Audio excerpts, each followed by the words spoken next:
Okay, Good to go? we can start. Yep. Okay. I'll call this meeting to order at 10:01 a.m. on November the 7th, 2025. I'll start with the land acknowledgement.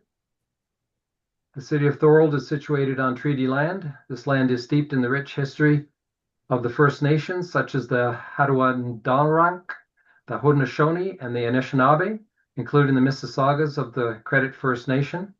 There are many First Nations, Métis, and Inuit people from across Turtle Island that live and work in Niagara today. And I will ask if there's, before we get started, if there's any declarations of interest. I'm not seeing any. Okay, so then we'll move on to the adoption of the agenda. Can I get a mover and a seconder to adopt the agenda, please? Joe and Councillor O'Hare? Thank you. I'll call the question. All those in favor for adoption of this agenda? Any opposed? Not seeing any. That is passed. We'll move on to the adoption of the minutes from the last ECBAC meeting held on September 5th. And I will come back to this in the roundtable discussion. There is an item in there that I want to discuss, but the minutes as they are appropriate. So can I get a mover and a seconder to adopt the minutes? Councillor Longo and Councillor O'Hare. Thank you very much. I'll call the question. All those in favor? Any opposed? Seeing none, that is passed. Okay, Justin, do we have folks from the region available? Yes, they're just coming on in a second here. Okay. Okay, I see Jackie and Alex has joined us. And Jay is on here. Yes, Jay is on here. Yep. Okay. Okay, so we're going to get into the presentation section of this morning's meeting. I'm pleased to announce that we'll be hearing from the Niagara region regarding their corporate climate change action plan, as well as their official plan climate policies. And while we're listening to these presentations, I'm asking that the members of this committee consider what we can do here in Thorold to align with the region's direction and initiatives. I'm thinking that we should listen to both presentations before we open the floor for questions, just to keep things moving along. And with that, I am going to ask, I'll call on Jackie Gervais, Sustainability and Climate Change Specialist from the Niagara region for the first presentation. And Jackie, I hope I have your pronunciation of your name correct. We're perfect. Okay. You've got it. Yeah, let me just pull up my slides here. Yeah.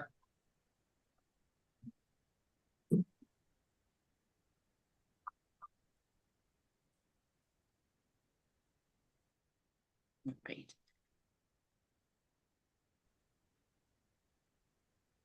Can you all see that okay? Yes. Okay. Well, thank you for inviting me here today. I'm looking forward to sharing a little bit about the work that we're doing at the Niagara region. So as you know, I'm Jackie Gervais. I'm the Sustainability and Climate Change Specialist for the Niagara region. And today I've been asked to speak a little bit about what Niagara region's climate change action plan is. This is our 25-year plan, and it's part of a path that the Niagara region is heading towards as we look to reduce our organization's greenhouse gas emissions. So we'll start there. Today's agenda. The following is a brief outline of what I'm here to share with you today. First, I'll speak to the Partners for Climate Change Protection Program.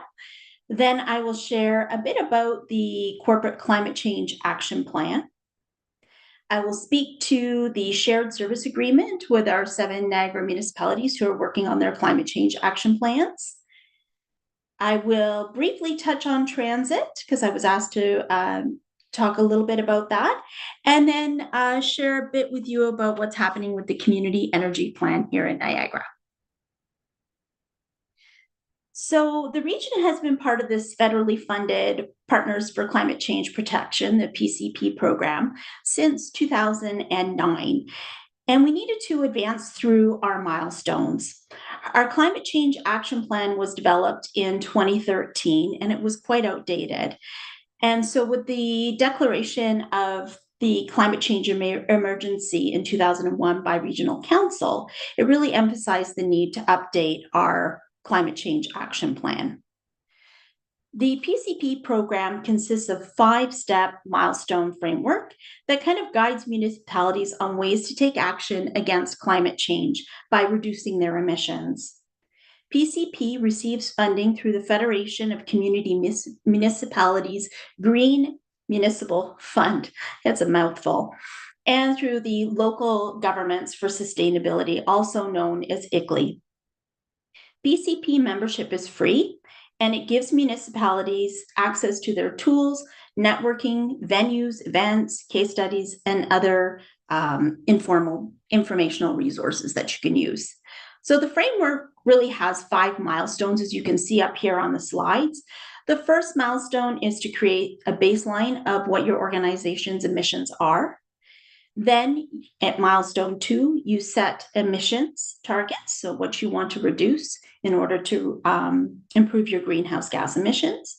The third milestone is to develop a climate change action plan on what you want to do to make those changes to the emissions. The fourth milestone is to implement those projects. And then the fifth is to monitor and evaluate your success. And then, of course, begin again if you're not achieving. So to develop the council-directed climate change action plan, an emissions target was first set by Niagara Region.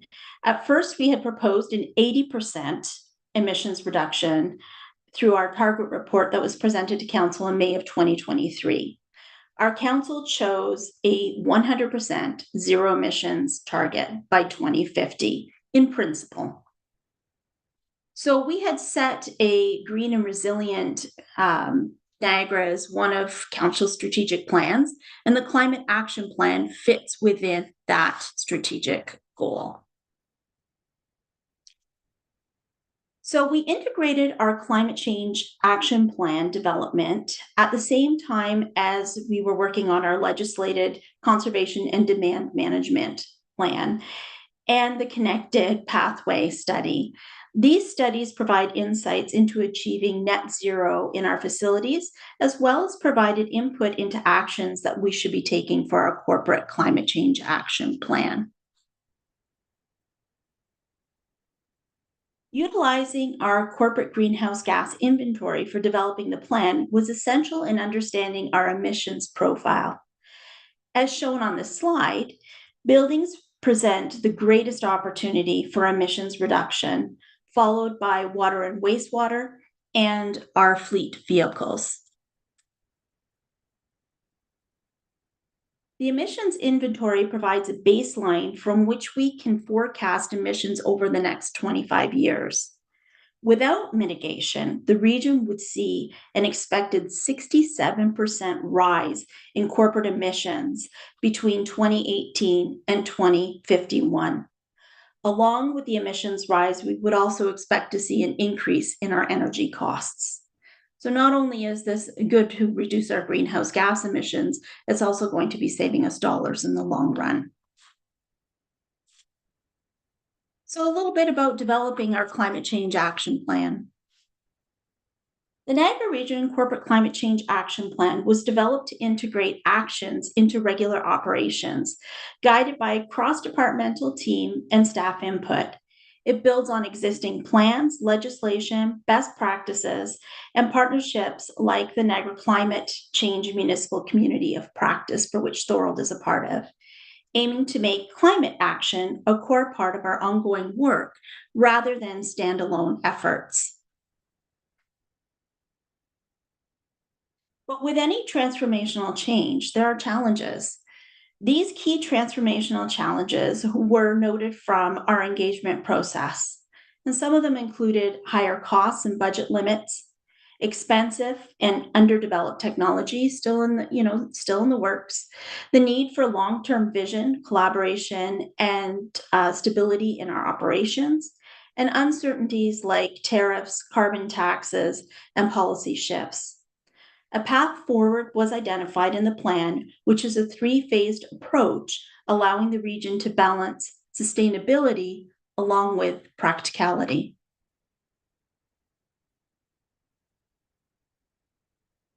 We began our net zero planning with a three-phased approach, as I just mentioned, which we plan to update every 5 years to accommodate for those challenges that we just talked about. There are short, medium, and long-term phases, each building on the last to ensure progress without straining our finances. Early actions focus on cost-saving measures and policies, paving the way for later investments in decarbonization.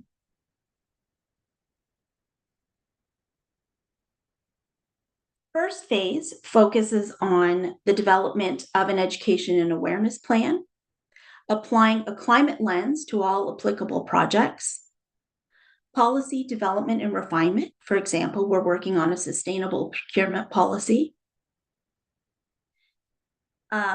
evaluating opportunities for building consolidation, integrating climate change into our CDM plans by minimizing life cycle costs and making the most out of aging infrastructure through thoughtful, high impact, and low cost actions, and working on a green fleet plan and policy. The second phase strengthens sustainable policies, initiatives, capital projects to support large-scale investments, advances our CDM energy upgrades, focuses on fleet transitions, and includes a 5-year climate change update to stay aligned with the net zero targets. The third phase focuses on major capital investments in advanced technologies and infrastructure, refining policies, and pursuing long-term decarbonization through energy upgrades, renewable integration, and solutions for the remaining emissions.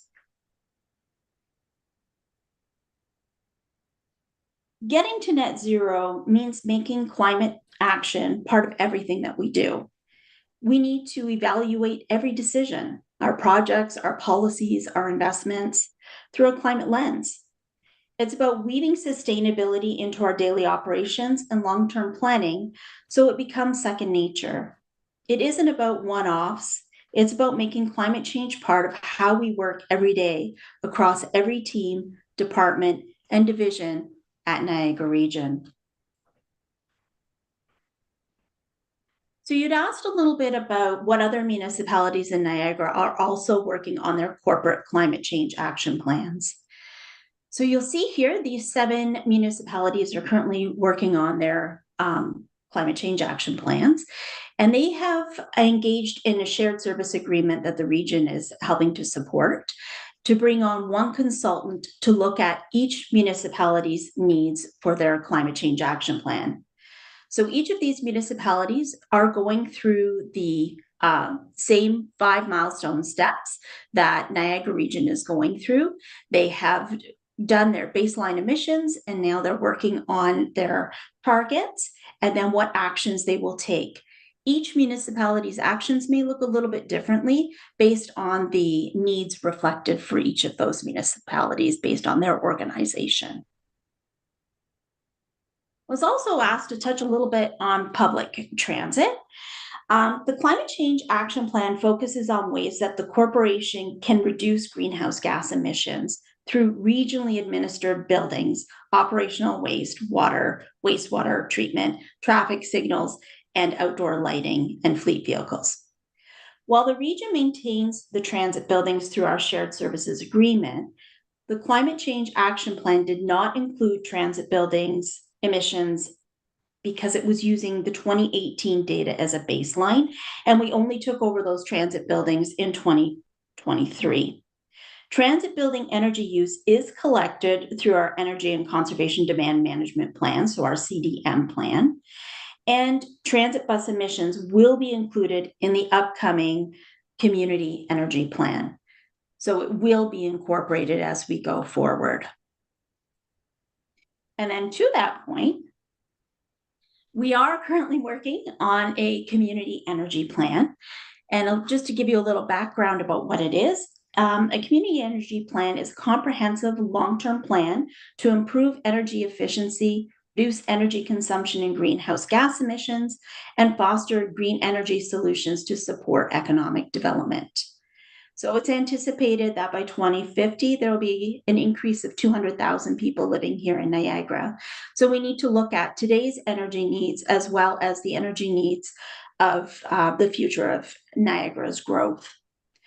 So this process will include energy use across the entire municipality. That includes like our residential, commercial, industrial, transportation, public sector, all of those different areas.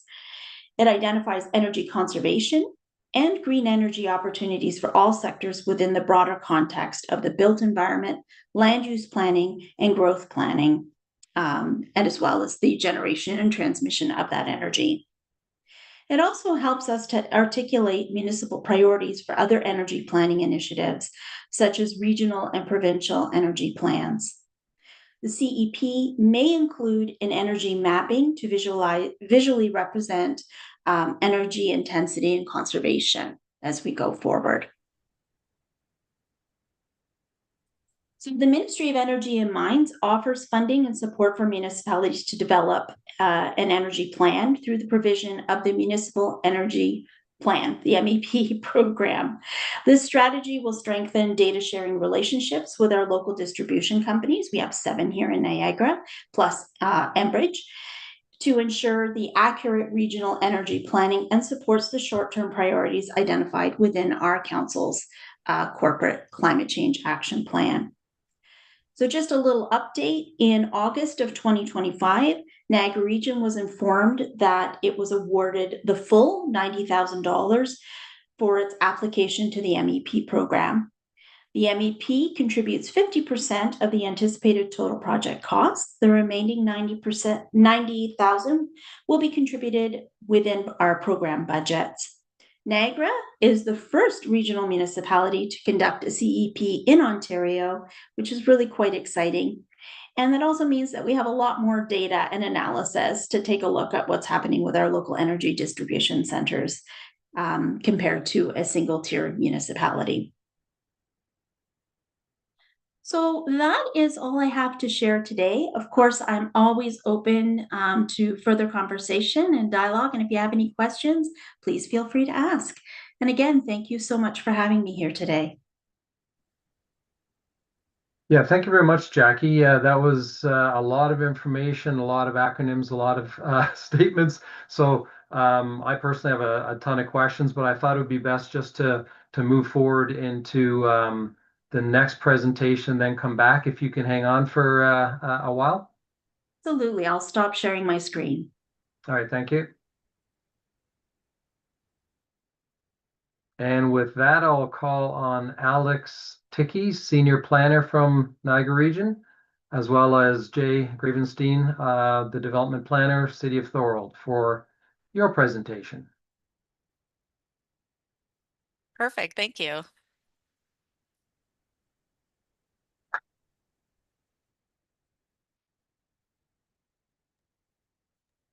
There we Yeah, go. I think finally found the unmute button. I was gonna say it There takes you a go. minute. Yeah, so thank you, Jackie, for that presentation. That kind of gives a really good overview of what's happening at the kind of regional level. This presentation will hopefully touch more on kind of the Thorold specific climate policies and things that will be coming down the pipe in terms of climate adaptation and mitigation. So just to provide an overview, what is an official plan? So an official plan is a required document by the province, and very broadly, it contains the goals and policies of the municipality as it relates to development, economic, social, and environmental kind of goals. This also includes kind of descriptions and measures on how to attain those goals, and guidelines on informing the public. So historically, kind of the regional structure has been one where everything's kind of formed from the province down to the municipalities. So the best way to look at it is kind of like an inverse triangle. You've got the Planning Act, the provincial policy statement at the time, and the growth plan for the Greater Golden Horseshoe, which informs the Niagara Regional Plan. The Niagara Region Plan then informs the City of Thorold's official plan, which informs the comprehensive zoning bylaw.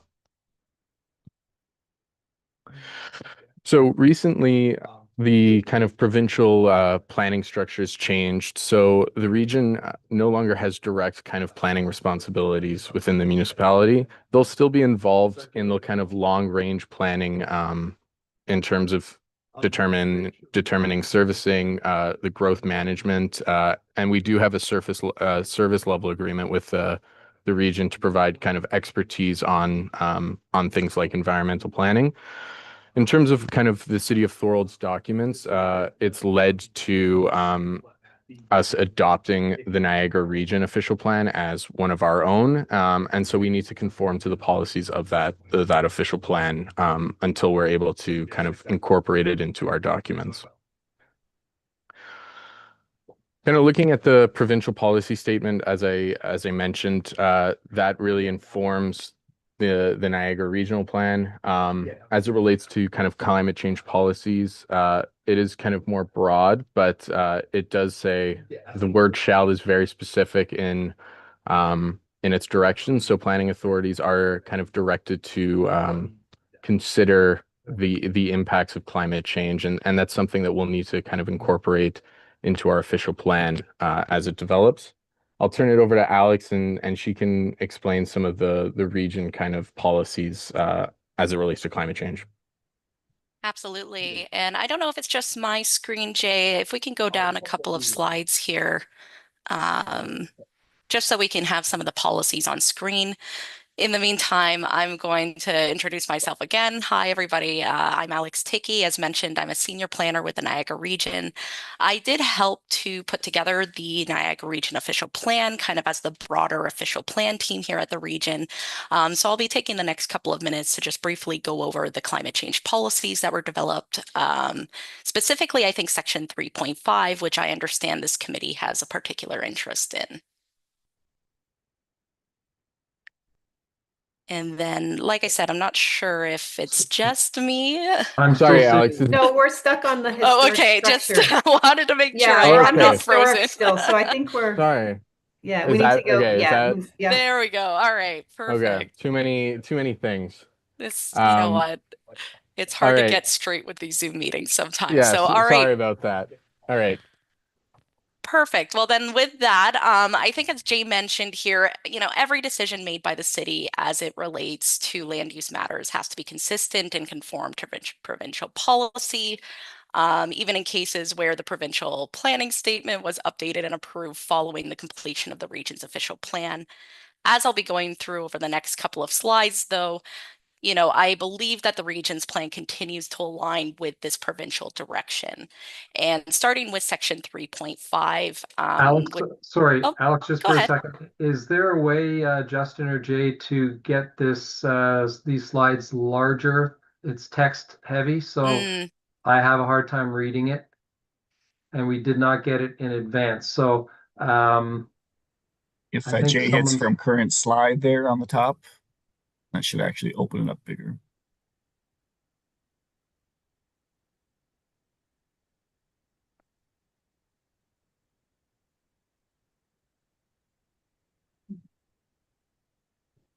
If you go to view, I was just hovering potentially. over it. Yeah.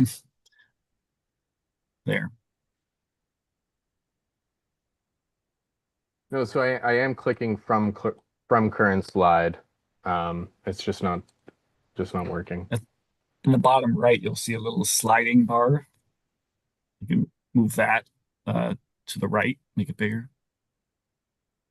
Yeah, might help. Is there a way to move the, like I'm seeing the slides plus whoever's Mhm. speaking, but if we can move Yeah. whoever's speaking up There you top, go. then, You need it in presentation view. There you go. There we well, go. that's excellent. Is that much better? Does that work? Yeah, is just before we move on, is there a way to move the speaker above the, or is that just my screen? No, it's So just maybe- your screen. Okay, let's move on. Thank you. Sorry to break your flow there, Alex. No, Back to you. absolutely. And like I said, it is text heavy. These are really the policies that are within the region's official plan. So wanted to have a resource here in case there was any specific questions. What I'll do is I'll give some context as to what these policies are looking to achieve, kind of its broader context within the plan. And then, like I said, if there's any specific policies we would like to go back to, certainly we can do so at the end of the presentation. Hopefully that works. And like I said, Section 3.5 is found within our Sustainable Region chapter, and it's broken into several subsections that reflect goals for climate change and sustainable development. In Section 3.5.1, which is where we'll start here, the focus is on actions the region can undertake to understand and reduce greenhouse gas emissions, and support objectives to reduce our contributions to climate change. As you go through these policies, I think you'll find that Jackie has already provided a good overview of how much of this direction to inform the goals and specific actions that were identified in the region's climate change action plan. But I think if you go to the next slide here, really what I wanted to focus our attention on was policy 3.5.111. Like many of the sections throughout the region's plan, what we had attempted to do was identify specific actions that local municipalities could undertake as part of their own planning work. And in this case, this ties to our collaboration with local municipalities and other agencies in developing those greenhouse gas emissions data and targets as part of the PCPP, in order to help us develop strategies to reduce and monitor those emissions. Now, I think you'll find if we go on the next slide, is that Section 3.5.2 is much more specific to the region as a corporation, and the actions that it can undertake to help institute climate change measures within its own processes and facilities, which, as Jackie had noted, is one of the larger contributors to greenhouse gas emissions. This may provide some best practices or ideas for the city to consider in their own planning work. Oh, can't read it still?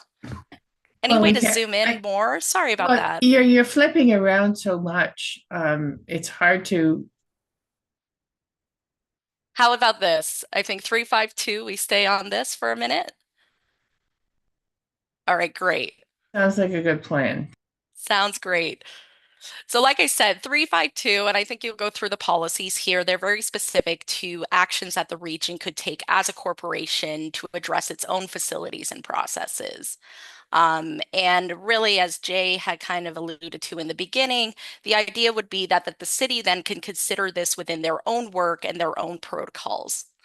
Like in policy 3.5.2.4, what you'll find is that the direction that the region has considered, for example, in transitioning to a zero emissions vehicle fleet, it was considered as part of the overall direction and actions, again, that were identified in the region's climate change action plan. So there is definitely much crossover between the policies within our official plan and what was identified within that strategy. Unless anybody wants to stay on that slide, we'll go over to 3.5.3.1. Again, a lot of text here, but what I'll do is I'll provide again kind of what 3.5.3 as a whole is trying to accomplish. So section 3.5.3 here, in contrast to some of the earlier policies, envisions more extensive characteristics needed to achieve a net zero community. And this is where you'll really find some of the connections between land use planning, growth, and climate change. And this is further punctuated by the use of a green leaf icon that's kind of peppered throughout the region's official plan in order to identify where we're trying to tie back to the principles listed in this policy. So for instance, where subsection 1 on this slide requires compact built forms and increased densities to support more sustainable development, policies in chapter 2 of the plan that direct growth to intensification areas or set minimum density targets for undeveloped areas of municipality are marked with a green leaf as well to identify that they are helping to implement the region's climate change objectives. And that's going to be the case for each of the policies listed here on this slide and on subsequent portions of Section 353. For instance, there are marked policies in Chapter 5 that prioritize and support transit or active transportation within the region's overall transportation system. And there are marked policies in Chapter 6 as it relates to urban design, which supports more walkable communities or encourages things like bicycle parking, green roofs, permeable pavement, other green infrastructure really that could be incorporated into private development. And what I wanted to note on this next slide as well, of course, is the understanding that the types of initiatives and approaches and projects that are being identified in these policies require quite a bit of collaboration and aren't as easily implementable. I'm sure this is something that this committee can appreciate quite a bit. Things like district energy systems, for instance, that are identified in subsection 2 on this slide, can only be implemented in specific circumstances or where opportunities arise. I think it's part of the reason why these policies begin with the region kind of endeavoring to encourage, promote, or support such initiatives. There is a certain level of buy-in or encouragement needed, both politically and for private developers and landowners, in order to get on board with this direction as well. Now, if we go to the next slide.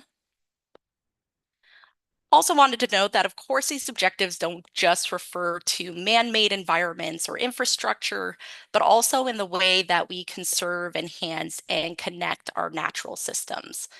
In this case, there are a number of corresponding policies in Chapter 3 that outline the region's natural environment system as a whole that encourage the retention of existing vegetation and encourage new tree plantings for both private and public landowners so that we can support the absorption of excess greenhouse gas emissions like carbon dioxide.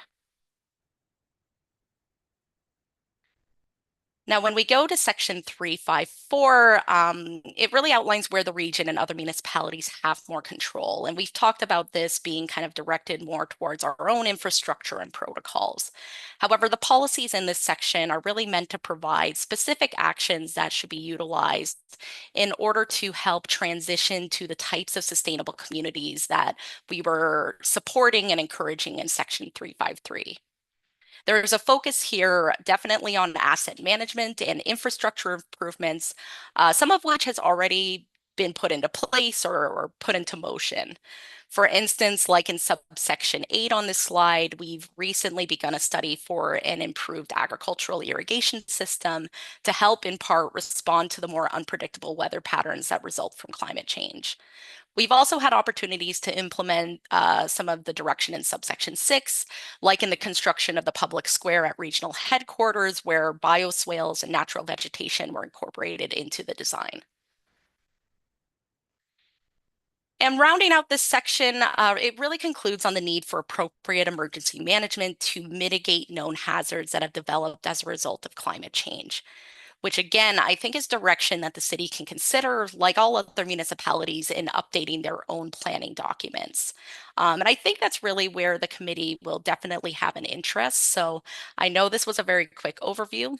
Very happy to go back and answer any questions, but I think I'm going to hand it back to Jay to give the committee an update on the review of the city's official plan and how it can help to address or incorporate some of this climate change direction. Yeah, thank you, Alex. And like, just apologize for kind of the technical delay. As you mentioned, we're waiting to incorporate a lot of the kind of policies of the region's official plan into our own. So happy to provide an overview of where we're at with regards to that. We kind of view it as a 4-step process. So we are kind of firmly positioned in stage 1 at this point, doing our gaps analysis. So this is reviewing kind of where the city is deficient in terms of its climate change policy, where we can improve, and kind of where has the provincial policy changed since our official plan was passed in 2016. To date, we've been provided a kind of matrix table outlining these changes, and any kind of formal change to our official plan will be brought through a public process. So the committee will be made aware of any changes to the official plan coming in the next little bit. As it relates to kind of part two, that will require a little bit more background research. There are some additional studies that need to be completed before we can begin a kind of earnest 5-year review of our official plan. This will include things like community benefits charges, growth management strategy, and a sub-watershed study for Port Robinson West. And then once those kinds of background research studies are done, that's when the official plan review will begin kind of in earnest. So that will incorporate the findings of the gaps analysis, the sub-watershed study, and public consultation, which will include kind of project, a notice of the project kind of beginning, kickoff meetings with the advisory committee and working groups from which, committees within the city of Thorold will be made up. And then we'll also kind of develop some sort of public engagement plan to ensure that communication is had between, the relevant city of Thorold committees and the planning department and every kind of stakeholder that's involved. Finally, a final report will be brought to council that will be subject to a public hearing for adoption. And this will include all of our new kind of land use policies as it relates to climate mitigation. And then final approval of the new official plan will be confirmed by the province after approval from council. I know, and be kind of very cognizant of in the planning department is that public consultation and engagement with this committee and with the other committees in Thorold. We want to be proactive in that, and so that will involve like the establishment of a technical advisory committee, likely made up of members of this meeting. Like as I said, a public engagement plan. So there will be feedback in terms of how the public is engaged in this process. Public council meetings will be available for people to make their feedback known. And then we'll also be hosting open public houses and information sessions, as well as kind of additional ways to engage the community. I've seen some municipalities kind of do public art contests. So we want to be creative in terms of how we're engaging this review process. Yeah, so just jumping to the conclusion now, the region's official plan is now our responsibility. We will need to kind of uphold all of the climate policies until the time that we can adopt our own official plan. We have to kind of choose how to incorporate these regional climate mitigation policies into our official plan over the next several years. But ultimately, climate policy is a council and provincial decision from which we're given our direction. So I hope that this this presentation was helpful in terms of providing the committee some insight into our role, the planning department's role, and the region's role within climate mitigation. And I'll turn it back over to the chair if there are any questions. Yeah, thanks, Jay and Alex. Again, a lot of good information. And I have to say, Alex, I've reviewed the official plan of the regions in detail, and it is an excellent plan. And if anybody who knows me, I can criticize pretty much anything. Yeah. But that plan is an excellent plan. And the challenge is how are we actually going to operationalize it? How is it going to be integrated with the municipality's plans? So want to thank you again. And Thank then I think we should go into some questions here. Typically I open the floor up, but I'm going to start myself here. I'm going to take the advantage of this chair to ask questions myself at the beginning. So I'm going to call on Jackie to talk a bit more about the Corporate Climate Change Action Plan. And my first question is really around you've talked, and I want to make sure people on this committee understand that what you're talking about for the most part is the corporate level action plan, which has to do with what the region can do specifically. And if I understand it correctly, the corporate level plan only covers about 2% of the region's overall emissions. So if that is the case, and correct me if I'm wrong, if that's the case, then when is a community level plan going to be planned, and we'll see more details around that. My role currently at the region is to work internally. So my function and role as the climate change specialist is to look at the implementation of our corporate climate change action plan. So how our buildings and other pieces function. But the community energy plan is looking externally, and our project manager for that is Susan McPetrie. We've got the RFP out currently. You can find it on the region's website until November 20th. And we'll be bringing on a consultant to take a look at our energy needs across Niagara at that point in time. Okay. So can you, what's her name again? The project manager for that? Susan McPetrie. McPetrie. Yeah. And you say there is what available on your website? Well, the RFP, so the request for proposals for a consultant. Oh, okay, for- okay. Yeah, for that All right. energy plan. Thank you. You mentioned CDM projects a few times through your presentation. What does CDM stand for? Is the conservation and demand management plan. Oh, okay. Yeah, the long term is energy and conservation demand management plan, but Okay. it's usually just shortened to CDM. There's a lot of acronyms in this field, and the long version is very long. And we shorten it to climate change action plan, but it's actually corporate climate change action plan. And we sometimes refer to it as the CCAP, and you'll see it written as CC AP in the PowerPoint. Yep. Thank you. Yeah, I agreed. There's a lot of acronyms.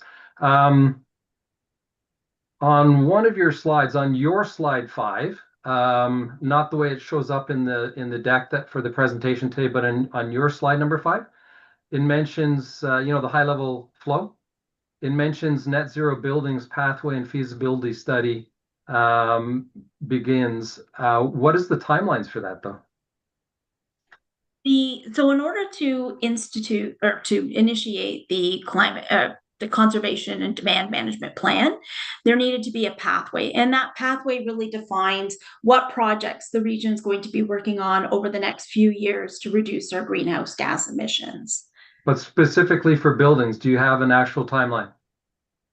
Depending on what the building is and the different projects. So each of those projects are identified differently. So not that easy. Okay, not that No, easy. it's not. I wish it were. Okay. Fair enough.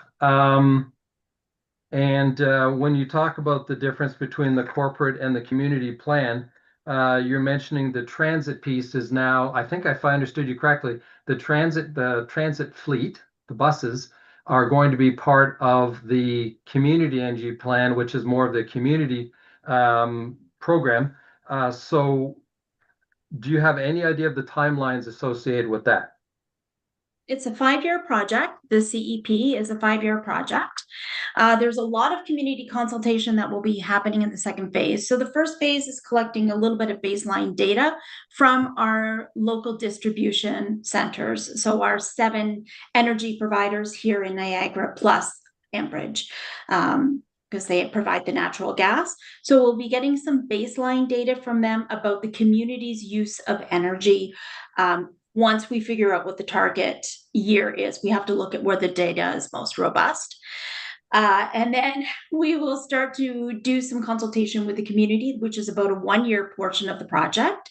to really look at what our energy needs are, and then we'll start to develop a plan for going forward. But we anticipate that it will take us 3 to 5 years to complete. Yeah. Big one. Okay. Yeah. Okay, thank you. On your slide 7, you had the nice bar chart showing the business as usual greenhouse gas emissions. Yes. Do you have a view of that with not business as usual, but what is the actual targets in terms of where the targets are for the emission reductions and in what timelines? So in other words, that exact slide, but what's the plan? Yeah, I don't have that one available, but I can forward that to the committee after this meeting. Okay, so you do have one. Yes. Okay, that'd be great. Thank you. All right. My next, I think it's more of a comment than a question, but you're free to respond. On your slide 10, when you talk about the challenges to transformation, when I think again about the corporate emissions specifically, typically that's buildings and public transit. And so when I look at under the technology concerns, it mentions underdeveloped solutions and expensive, and I just don't get that. Heat pumps for buildings, electric buses, they've been around for a long time. They're being implemented all around the world. So I don't see how that's considered underdeveloped solutions. Perhaps it's something else that's being referenced there. In terms of expensive, again, for buildings, heat pumps for heating and cooling buildings is typically found to be much cheaper than fossil gas. So not sure what expensive is referring to. And I do understand that a lot of the financials, they would look a lot better if we had our provincial and federal governments redirecting the massive subsidies and favorable policies that are currently enjoyed by fossil fuel companies. If they moved all that money and better policies towards green technologies, we would see a much different financial picture. So I acknowledge that. However, I suggest that we collectively need to start a better understanding of climate inaction. It's not just as simple as looking at how much does a bus cost.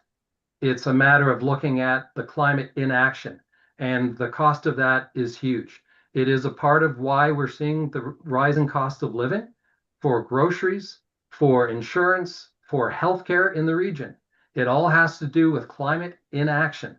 So I'm probably preaching to the converted here, but if there's a way to change the way that we do our economic analysis of these types of projects, I would think that we're not going to find those as being expensive. I think that we would find continuing with burning natural gas and diesel fuel in buses is too expensive. That's what's too expensive. But like I said, more of a comment than a question. Back to the questions though.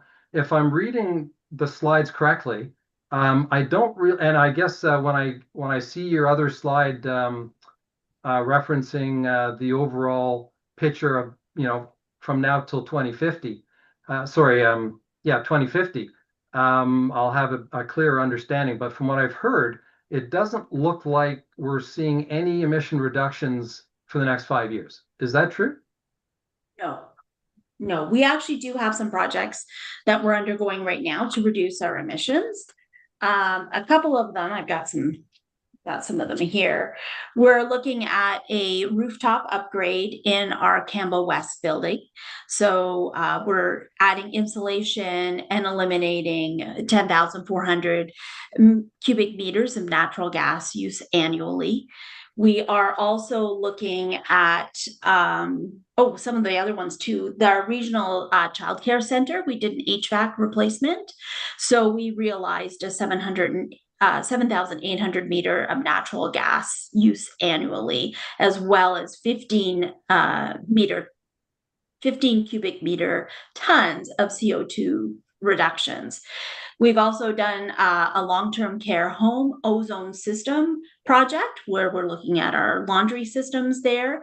We've been able to reduce our natural gas consumption, and we had a 56% reduction in hot water and gas use, 10% less water, and 5% electricity. So we already are doing projects that are reducing our greenhouse gas emissions.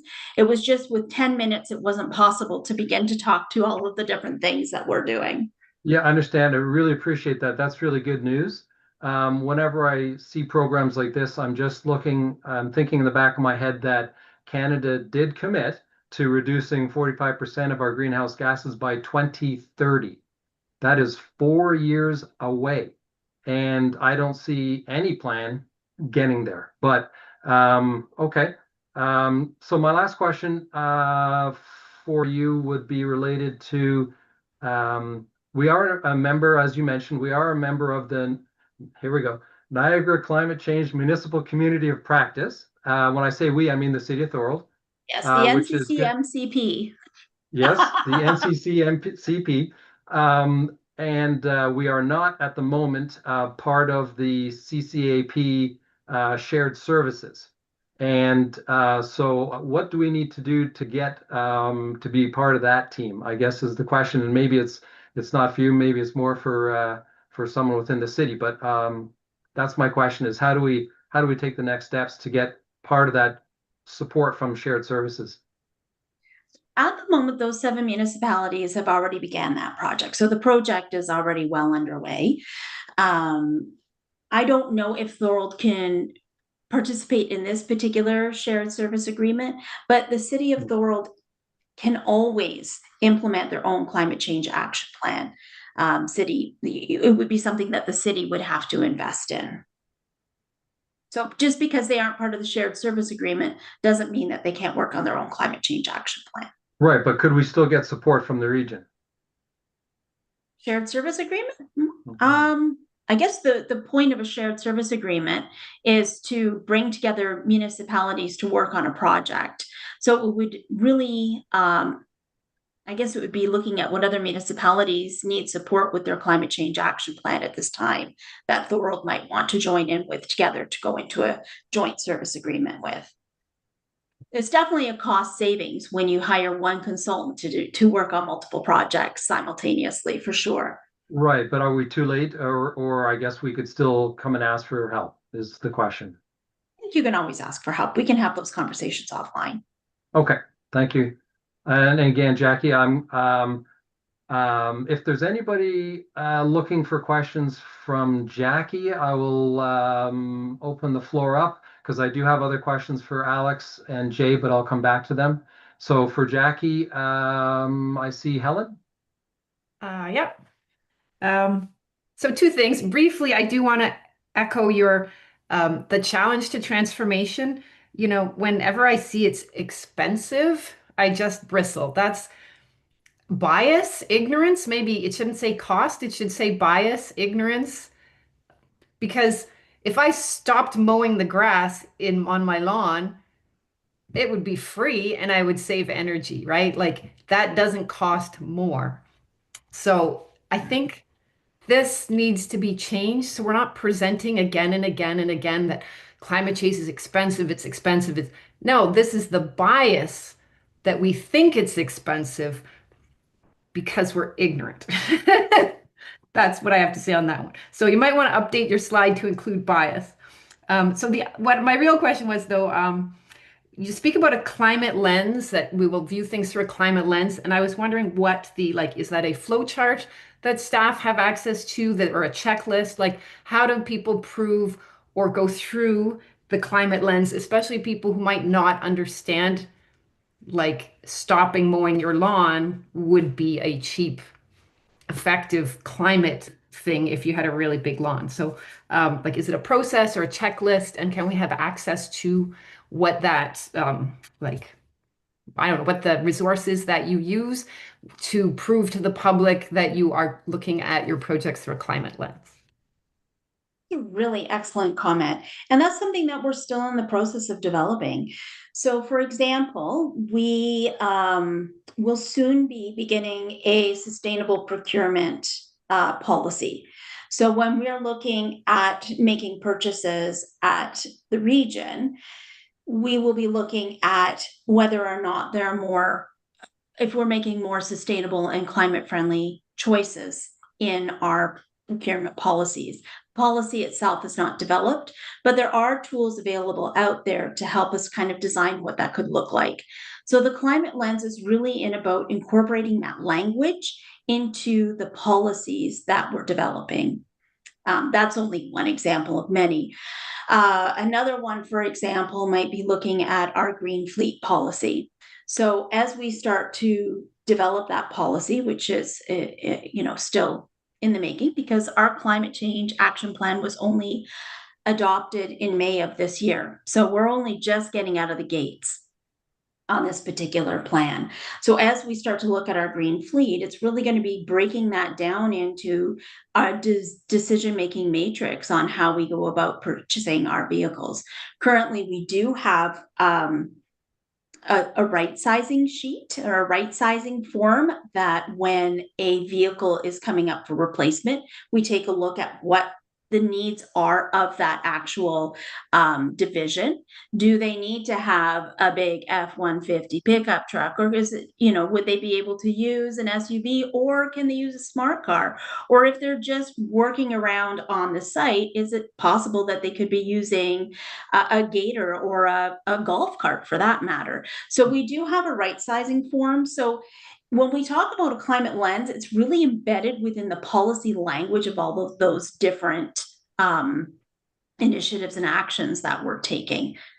Does that make sense? Is that so it's not so much, I wish we could take a chart and kind of put it together in a simplistic way, but it really is about incorporating and embedding it into the language of the policy so that it channels people into the direction we want to see them go. Yeah, I feel like a lot of people don't get it. So last meeting, we had a presenter talk about a new artificial astroturf style field and parking lot to access the field. And I thought, like, where is the climate lens?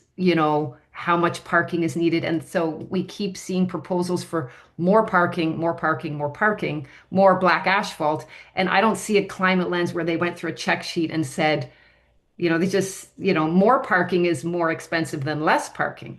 But they don't do that. They just say more parking is less expensive than Or permeable pavement. But I'm like, well, a gravel parking lot is cheaper than, so it's like there is no lens. There's an assumption that it's more expensive to do permeable, an assumption that we need more parking. And by more parking, I mean less park. So it's not just the cost and the greenhouse gases of the parking spots, it's the less green space for the community. And there's no lens, there's no checkbox to say even somebody thought about it.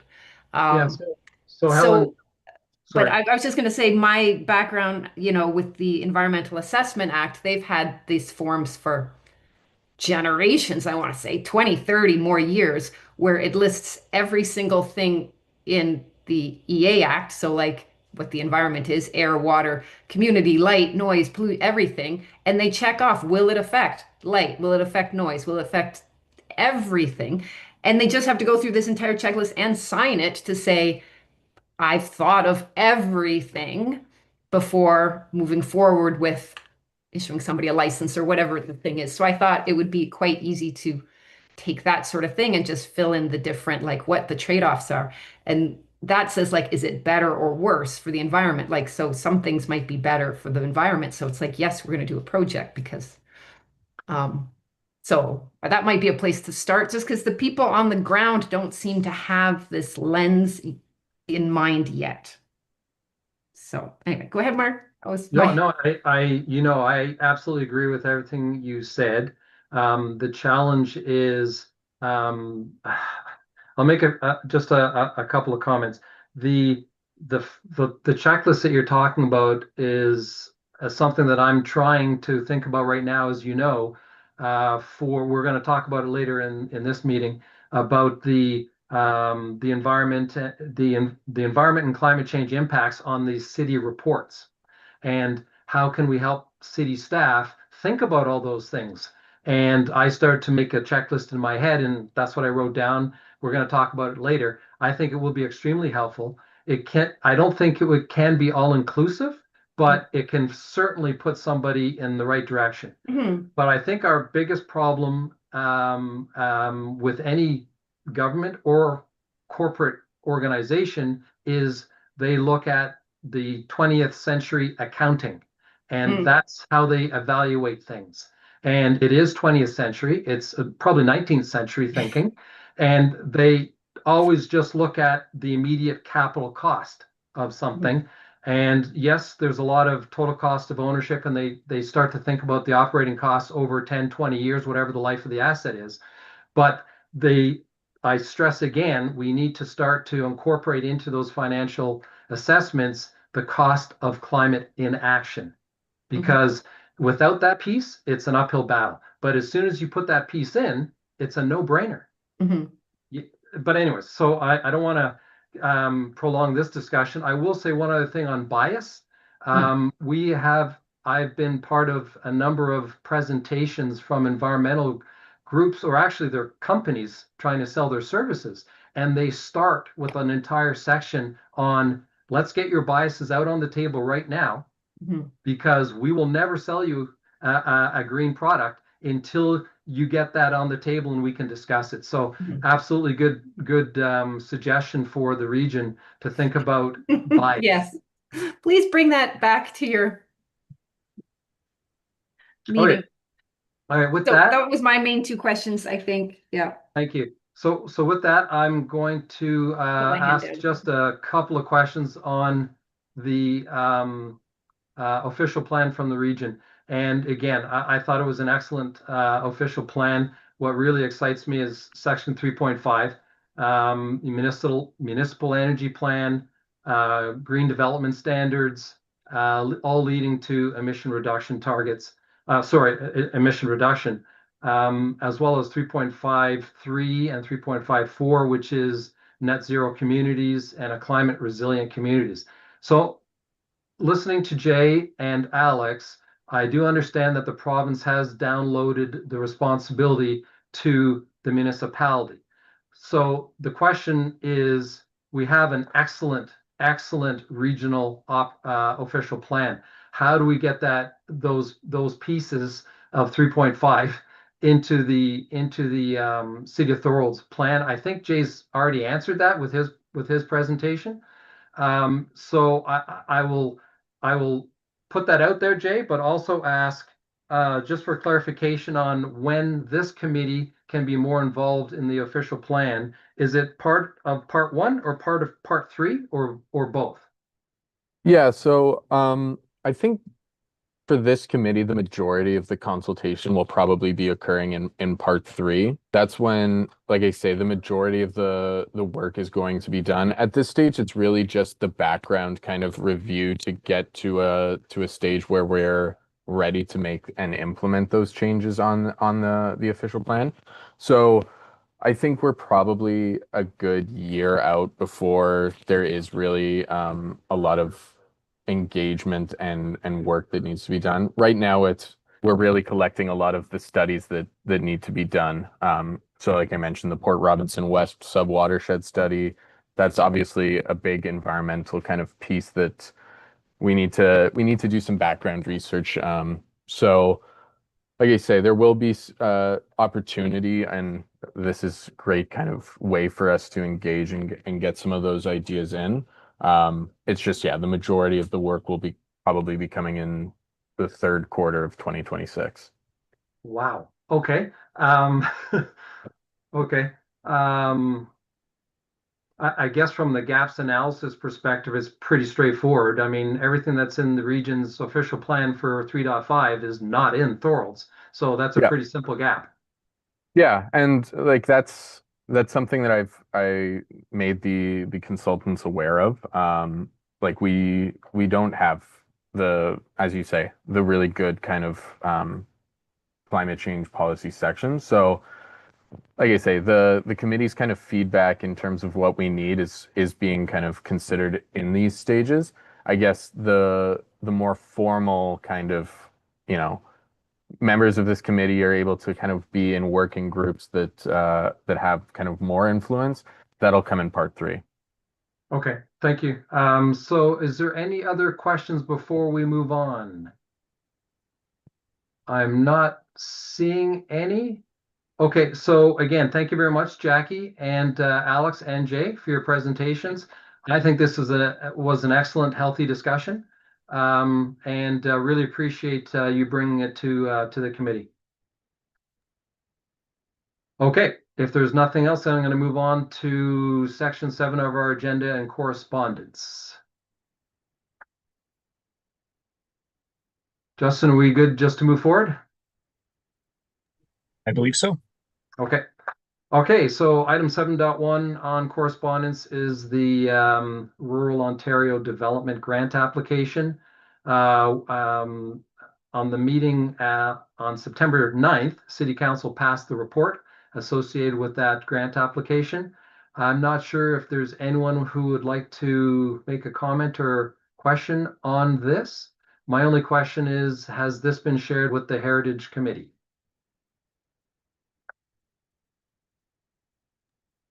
I can speak to it a little bit. Mark did share some of his kind of speaking notes with me, Mark Richardson. I don't know that this has been shared with the Heritage Committee. I do think they have been somewhat involved throughout the process. So we'll be in contact with the Heritage Committee, and they'll be made aware kind of as this application progresses and involved in it. All right. Yes, go ahead, Justin. They are aware. It was as a correspondence on their last meeting, and they're aware of the project. Okay, thank you. Because when I read through it, that's what came to my mind. It looked like it was more for them. Okay, let's go on to 7.2. Again, at the meeting on September 9th, City Council passed a report regarding the Green Municipal Fund, specifically related to the multi-year tree planting at Lakeview Cemetery. And my understanding is that with council approval, the grant application has now been made with the Federation of Canadian Municipalities. And the request is to fund the planting of 2,000 native trees, Helen, native trees. The half of it next year, and then another half of the so 1,000 in 2026 and 1,000 in 2027, focusing along the fence line along the cemetery. And I think this is great news. Would anyone else like to comment on this item? Not seeing anybody. I'm having a hard time seeing everybody on one screen, but I think it popped to the front, so I'm not seeing anyone. Okay. Sorry, Mark. Oh, sorry, Jay, go ahead. Yeah, so Mark Richardson just wanted, so it's 1,000 trees this year that'll be planted at Lakeview Cemetery, and then 1,000 next year at the DeQ House. And I think their kind of the goal is to reestablish the Carolinian forest. So he did want to emphasize that this is kind of a long-term, larger project. All right, thank you for the clarification. That's great. All right, we'll move to 7.3, the parkland dedication bylaw. So this refers to a October 7th council meeting and a report that was passed at that meeting. And again, so this is parkland dedication. Is this something, Jay, that you can talk to? Yeah, so this parkland dedication bylaw is something that was kind of referenced and given direction within the City of Thorold official plan. So this repeals a policy from the early 90s, essentially. So this parkland dedication bylaw should be a big kind of boost to our park budget. It'll allow us to collect 2% of land value on commercial developments and kind of 5% on residential, or we're able to collect at an alternative rate for density. So this, to kind of summarize, this parkland dedication bylaw should have hopefully a major impact on our park budget moving forward, and costs associated with maintenance, but also acquiring new parks and upgrading equipment. Okay, so honestly, I'm a bit confused. There's a lot of documentation attached to the agenda related to this bylaw. And I saw a number of documents referring to cash in lieu payment options in the development review process. And that is something that is a big concern for this committee, that we do not want to be allowing developers to provide cash in lieu of green spaces. And we'll be talking about that more later. But again, it comes into the climate lens discussion, or the environmental lens. So hopefully I'm not stating something opposite than what you just said, Jay. Hopefully they're two separate things. Yeah, so let me clarify that point. So the city of Thorold's kind of position is that yes, we will always prefer to take the parkland when it comes to development. Land is what holds its kind of value the best. That's the objective of the city anytime there is the large development. The way that the policy previously kind of worked was the city of Thorold was only able to collect parkland at a rate of 5% on new subdivision applications or consent applications. So this parkland dedication cash in lieu bylaw will allow for developers to pay parkland cash in lieu, but the emphasis will be that now every kind of development will have some sort of financial component tied to parkland, and for the larger subdivisions, we'll continue to direct kind of parkland first and then kind of the cash supplement. So yes, I understand the kind of committee's concern in developers sort of using financial might to supersede the need for parkland. That's not how this kind of bylaw will be implemented. The city will kind of prioritize the collection of land first. Kind of the cash in lieu part will come for those smaller developments where they can't kind of dedicate a section of land, and we'll just kind of have to pay that portion off. And I saw that was also the cash in lieu discussion in the process was shifted to later, which I think is a good move. Yeah. Mm-hmm. Okay. Thank you for the clarification again. With that, I'll move to sorry, Councillor O'Hare, go ahead. Yeah, thank you, Chair. This can be also confirmed through Jay. And by the way, before I say anything, I just want to say those were great presentations from Alex, Jay, and Jackie. So well done there. But I just want to emphasize that the cash in lieu, that is always argumentative, let's say. But one thing that we should make clear of, and Jay can confirm this, is that should we receive cash in lieu of parkland, that cash can be utilized elsewhere in the city for other parkland. So it's not the cash is not going into the city of Thorold's coffers and being used to pay salaries or buy a new vehicle. It's still going back into parkland, especially in areas where we'd like to see more. And perhaps Jay, you can confirm that for me. Thank you. Yes. Yes. So thank you, Councillor. Yeah, that is correct. So explicitly, it can only be used for parkland. There's no other kind of fund that this money can be paid for. So like I said, that can include kind of the maintenance of parkland, so kind of the operational budget, but that also includes the reprogramming, so installing new kind of gym equipment or actual purchase of land for a park. So it has to be used for a park. And yeah, so to your point, Councillor, there won't be kind of the use of this to purchase vehicles or anything like that. All right, thanks to both of you for that clarification.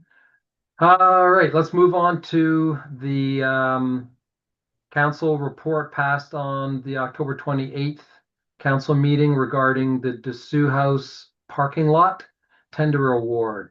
And I don't want to beat a dead horse here, but So again, I do understand that the cost of permeable surface was considered as part of this, but based on upfront capital costs only, asphalt was chosen instead. But again, if we start to include the cost of climate inaction, we should reach a different financial conclusion there. Is there anybody else who would like to comment on this item? Just I agree with you always. It was Okay. permeable parking. It was a gravel parking lot. So That's they right. went from permeable to non-permeable. But Right. So from an environment and climate change impact section on the report associated with, I would have preferred to have seen that this is actually going in the wrong direction. But the way it was stated in that on that report was that it was sustainable, and I just shake my head. I think I would like to see the municipality, especially a place like Getchoo House, Bless um, you. like put It's it to queue to in. clear everyone up. To queue. Thank you. Thank you. A chew house. So just put the money in. Just do it for some very, very high profile parking lot like that one. And then put a sign, explain it's permeable, explain, yeah, you broke the budget. And you want to see how well it performs and for how long. And like, this is a pilot project. Like, just put in a pilot project somewhere. And I mean, that would have been perfect because you have the sculptures and the art and the tree planting and the naturalization and the indigenous circle and everything. So it would be a good place to just say, look, we're going to do this as a pilot to see how long it lasts and how well it works. I hear you. Like it would always beautiful. It would have been perfect. So that, yeah, I'm disappointed as well. Okay. And Stuart is probably going to recommend that we take a look at the parking lot at Rockway, the MPCA property. It's a good Which- recommendation. It's a good site, Mark. Yeah, it's some of the language that's in the report. I mean, it's reading it. It's saying that because we're directing water into a swale, it enhances drainage performance and promotes environmental sustainability. And I'm not like, from a perspective of the work we do at the Conservation Authority, often we're trying to actually keep, to some degree, water on the land, in the sense that it slows down the ability for things to flood. And so non-permeable surfaces like LID parking lot, or a permeable pavement parking lot, or a gravel parking lot, as Helen mentioned, they slow water down, they make it on the land, and it takes longer to get there. So that's one of the things that we often consider when we're doing projects, but it's one of those things that's not intuitive to me why that is an environmental sustainability thing. So it's just some language. Agreed. And again, it's thanks for the comment. And I believe it again is a bias that we have, that we believe that human engineering is better than natural infrastructure, which is incorrect. But that is the bias that most people have. And by the way, I am an engineer. I don't have my ring on, so I can't show you. So I have been as guilty as others, but that is a bias that we have to overcome, I believe. So I appreciate the comment. Linda, go ahead. Just a question, like parking lots require maintenance and stuff like that. So was the maintenance, was it just the original cost, or was maintenance included in it? Because, you know, the grasses grow in on the edges of the parking lots, and then they crumble and stuff like that. And of course, the tar pavement has to be resurfaced every now and then. So there's a lot of things, and I would think a permeable parking lot doesn't require quite as much maintenance as that hard surface might.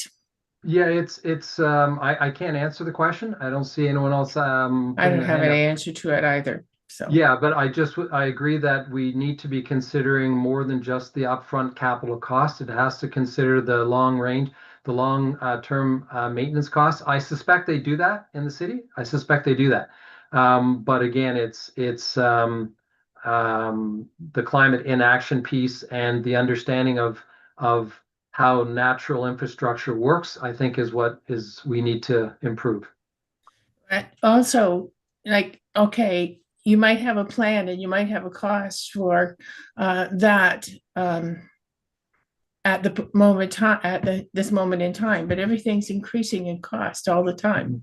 So it whatever the cost is when it's put in, and the cost of maintenance when it's put in, it's not going to be sustainable. It's going to increase in 5 years, 10 years, whatever. So that needs to be included too. Agreed. All right, thank you for the comment. Before I move on to committee business, Justin, what is our procedure here? We are scheduled till 11:30. I'm pretty sure the updates coming are going to be longer than 10 minutes. We don't have a scheduled end time for these meetings. Okay, so I'll keep going. Thank you. All right, so moving on to committee business, starting off with working group updates with Earth Day. I'm not aware of any progress that has been made from this committee, that is, from the working group on Earth Day. Would anybody from the city like to comment on the plans for Earth Day 2026? I'll make a comment. I think Jacob Tedesco, he's probably working on some events in the arena. I think we're probably going to be doing exactly what we did last year, maybe a little bit more. That's probably all I have right at the moment. I'd have to speak with Jacob to see what he has planned. Yeah, thanks, Scott. One of the things we were concerned about last year was presentations being given in the arena was kind of a challenge. That there's so much noise in the arena, and so that was one of the things that we're looking to help Jacob work on. Is how do we attract? How do we still attract presenters and presentations, but have them separate from the larger arena? Yeah, maybe they could be done in the lobby, maybe somewhere where it's a little quieter. Right. Okay. All right. Thank you for that, Scott. If there's no other questions or comment, Councillor O'Hare, go ahead. Thank you, Chair. I just want to comment on Earth Day because I know Jacob has reached out to St. Catharines to see if we could pair this celebration together out at the Canada Games Park, as Councillor Longo suggested a couple of years ago.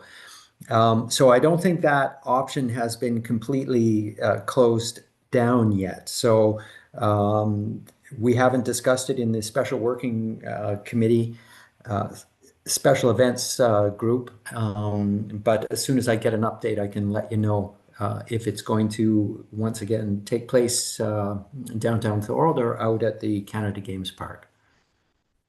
Okay, thank you, Councillor O'Hare.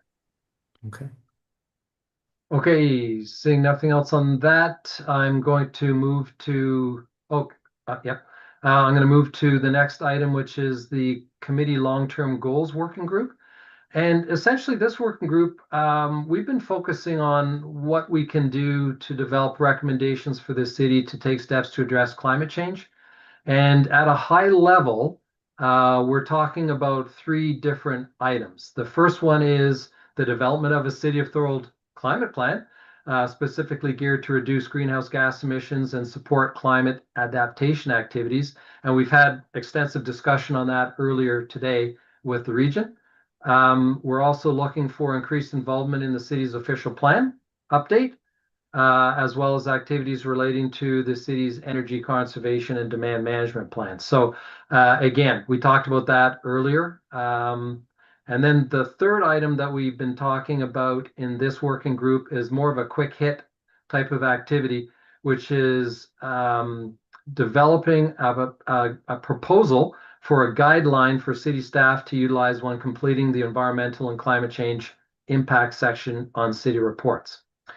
So we have a first draft of that completed and circulating. It'll probably be another week or so before I can pull that together and have another meeting on that. But just to give everyone an idea of what we're talking about, and back to Helen, your comment much earlier in the presentation about a checklist for this sort of how do we view everything through a climate lens or an environmental lens. So the the thought process behind this guideline that we're developing is ask yourself the question, does the proposed project increase or decrease greenhouse gases? Does the proposed project increase or decrease the city's resilience to heat waves, droughts, wildfires, damaging storms, and floods? Does the proposed project strengthen or weaken biodiversity required for healthy ecosystems? And does the proposed project advance or deteriorate human health and well-being? Those are the main categories, and then under each one of those, we have a number of examples. And so an example of the worst thing you can do on a surface of the earth is cover it with asphalt.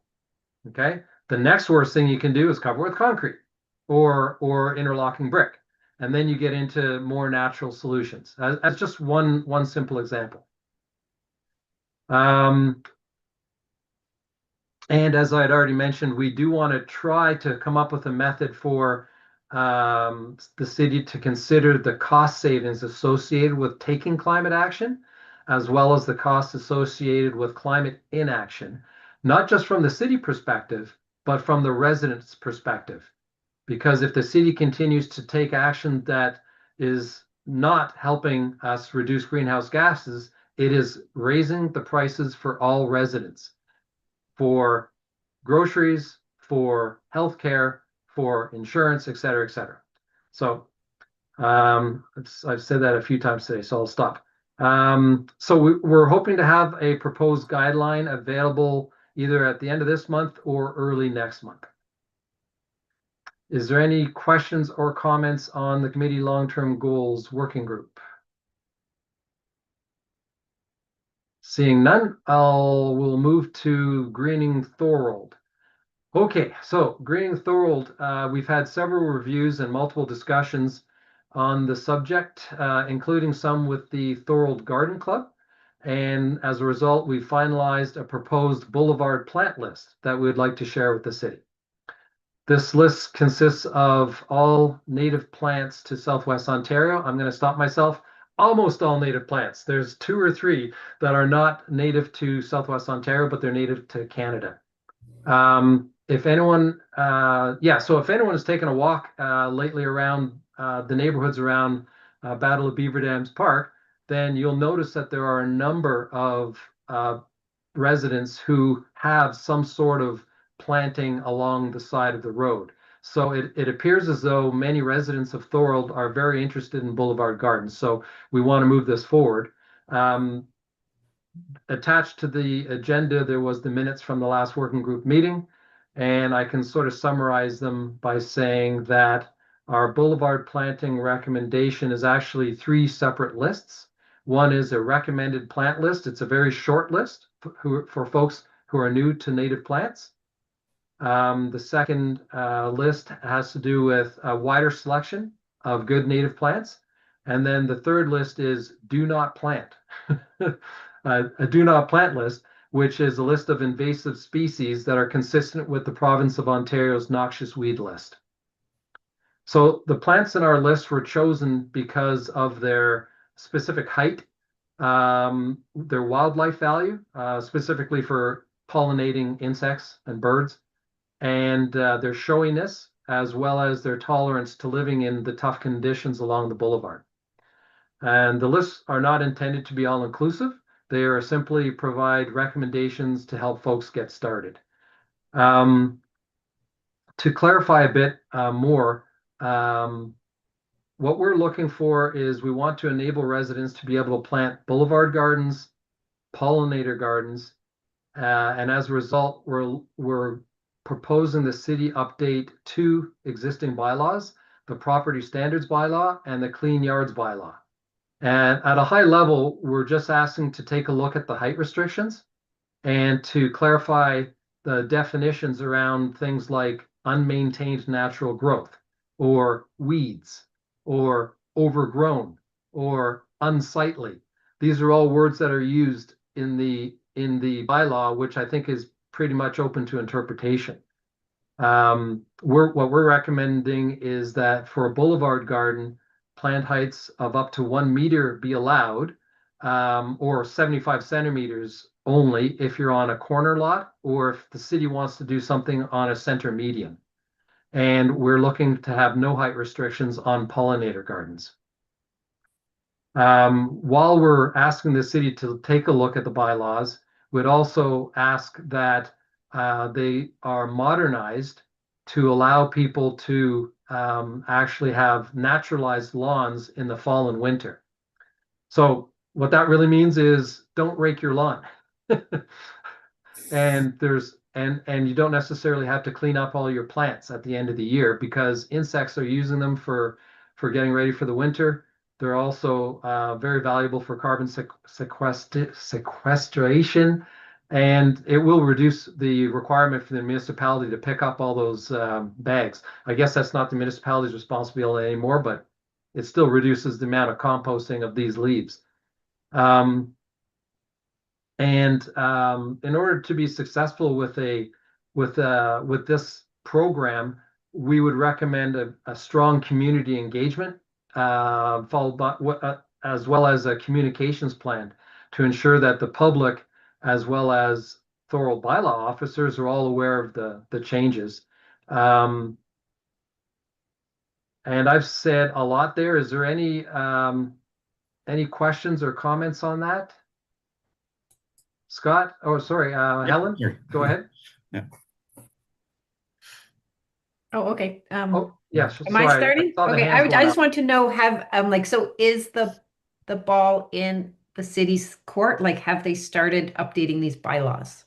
Not yet. This is the discussion portion, and if everyone is in agreement that we can move forward, then I am going to request that we propose a resolution at this committee that is taken to City Council. Okay, so I'll let people ask their questions then. Thank you. Go ahead, Joe. Okay. Sorry, just in the communicating section. I think I mentioned it at our at our previous meeting. Putting everything on websites. I mean, that's what we do now. But a lot of people aren't going to go looking for something like that specifically on a website. So when we do get down to the communication, I would recommend that some kind of a flyer be put in municipal water bills or tax. I think water bills would be better than the tax one. Because even if all it did was direct them to the website if they're interested. Right. So I like that idea. Yeah, go ahead, Scott.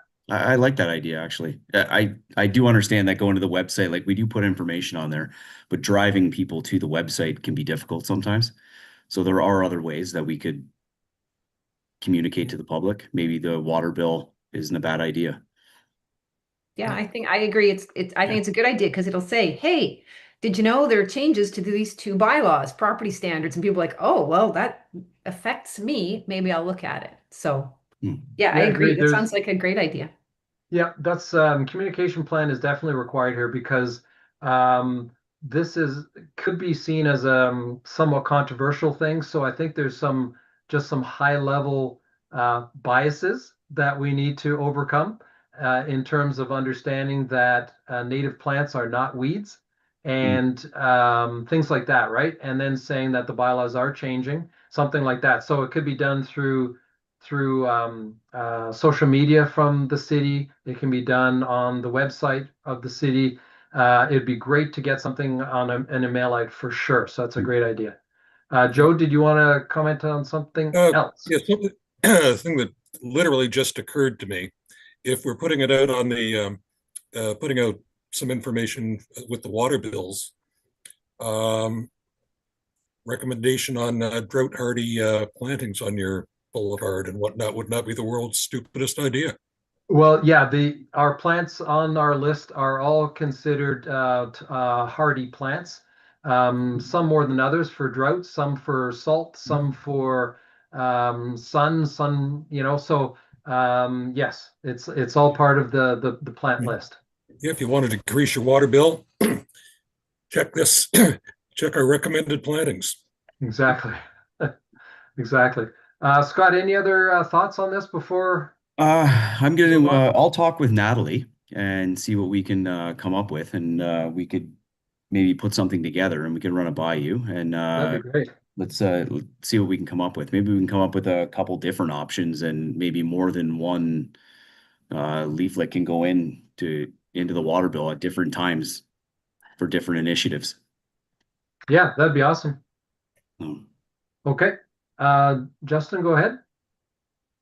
Yeah, I just recommend that, of course, the first step to see if council even wants to do this before we Yeah, that's get true. down how we're promoting something that they may not want to do.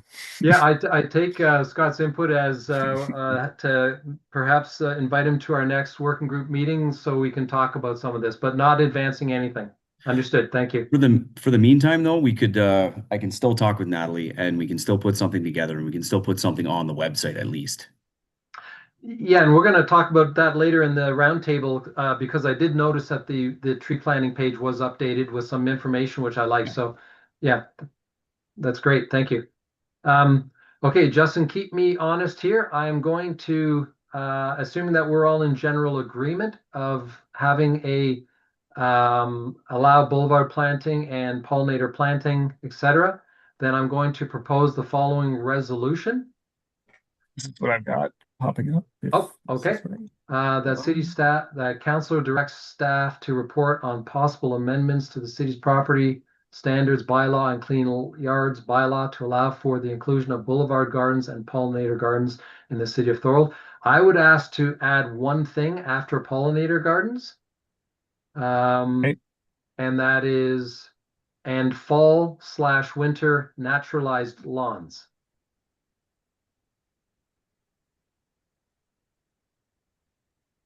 So we're looking to enable boulevard gardens, pollinator gardens, and fall/winter naturalized lawns, which means you don't have to rake it. Okay, hold on.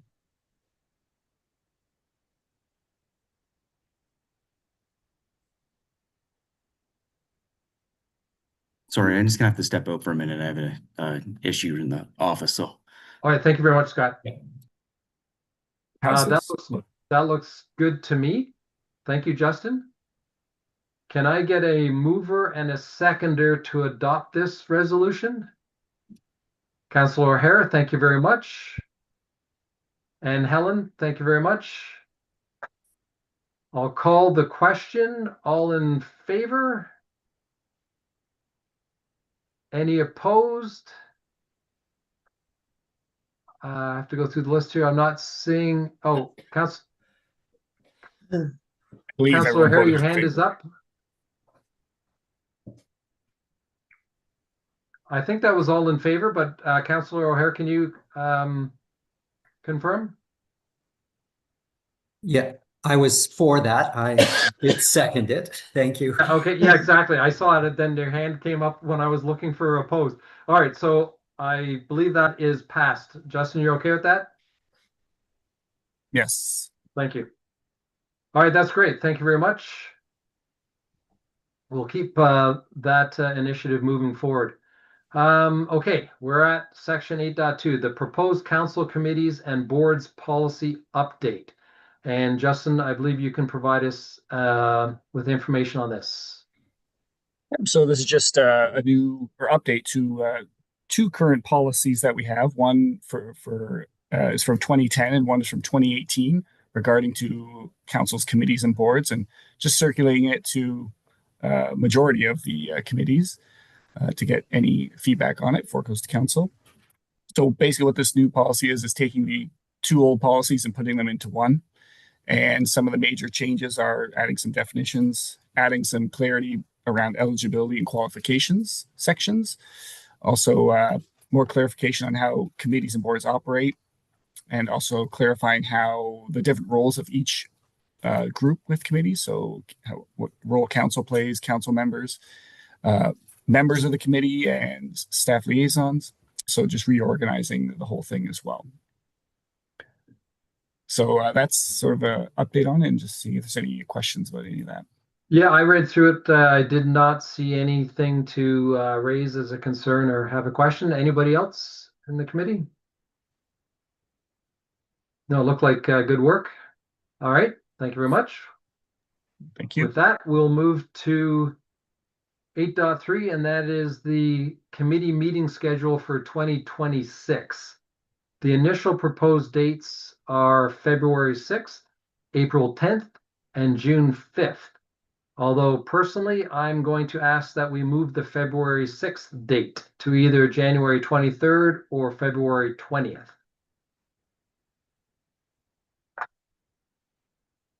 Does anybody have an issue with moving it to January 23rd? I'm not seeing a problem there. Okay.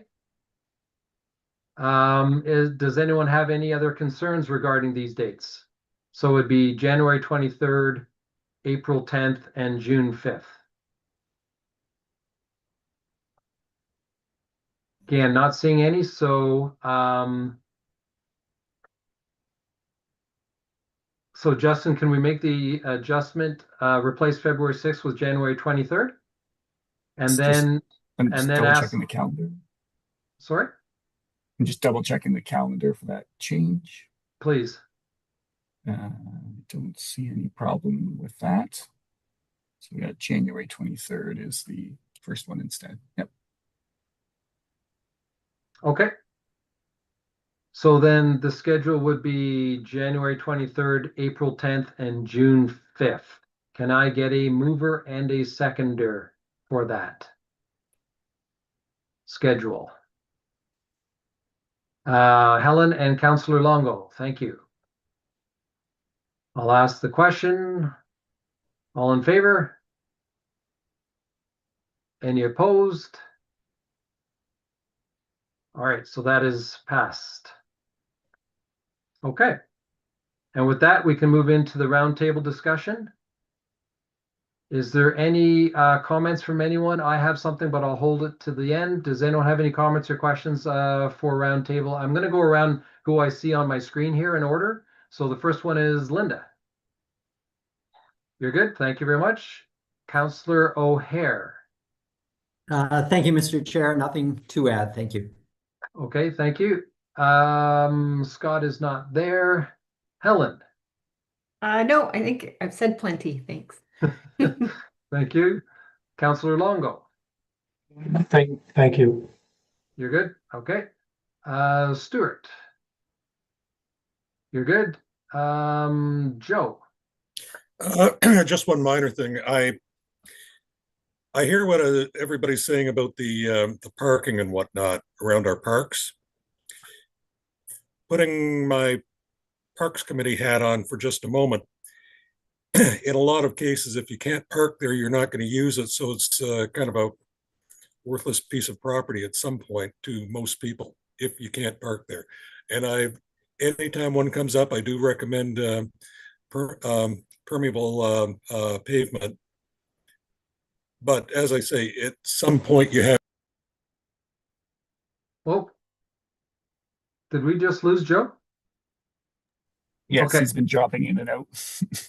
Okay, so I do hear him, and I understand that there are requirements for parking. I don't know how the city goes about determining how much parking is necessary. I think we had a discussion last time, and Councillor Longo clarified some things, which made sense, right? If you're living in a neighborhood and it's a small park with a playground, then you're probably more able to walk to that park or take a bike. But if it's a park that has facilities that you can't find in your own neighborhood, then it makes sense to put more parking. That's the discussion we had last time, and I have no argument. We are the Environment and Climate Change Committee, so we're going to be pushing for things that are more climate friendly. However, obviously there's balances that have to be met. So we got it, Joe. Yeah. Okay. Sorry, I dropped off there for a moment. I don't know whether I dropped off everybody else's screen, but I got bumped out and had to rejoin again. Yep. We had a quick discussion on it. We get it. Thank you. Jay, you're next. Nothing for myself. Thanks. Okay. And Brian Treble is on here. I'm going to assume no comment. Okay, so then I'm just going to mention a couple of things quickly. And I did want to acknowledge and thank OPG, Trees for Life, and the Ontario Association for Cemetery and Funeral Professionals for last month's planting of a few hundred trees out at Dessous House. Wanted to mention that. And then I wanted to just quickly go back to the minutes of the meeting from last meeting, where it was stated that the website has been updated with the tree list, and suppliers have been provided the list.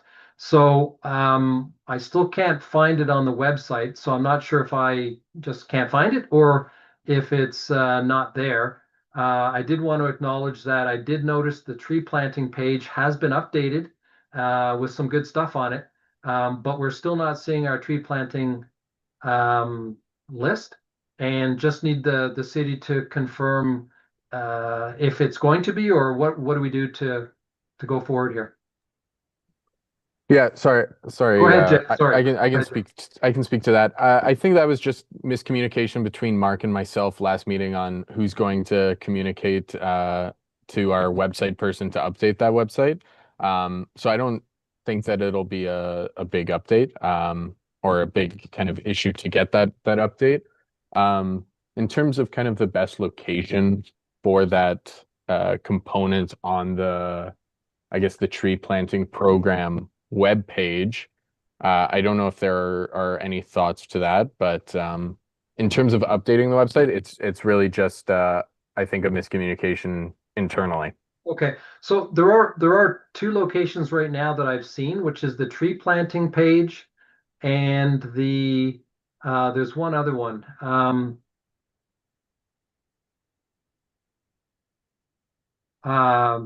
It was for shoot. It was donations, or not donations, dedications or something. You can plant a tree and pay for it, I guess. So those are the two pages I saw. All we're saying is it's not there, so maybe we can just take this offline, Jay, and figure out how to get it on there. Okay. Yeah.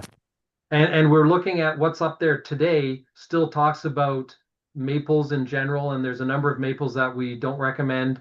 It has ornamental pear, and I'm not sure if that's the same as calorie pear, which we have on our list of do not plant. So we'll work this through offline. Okay. Thanks. Okay, with that, the next meeting is on January 23rd. And there being no further business, this meeting is adjourned at 11:48 a.m. Merry Christmas to everyone. Thank you all, and Merry you too. Christmas.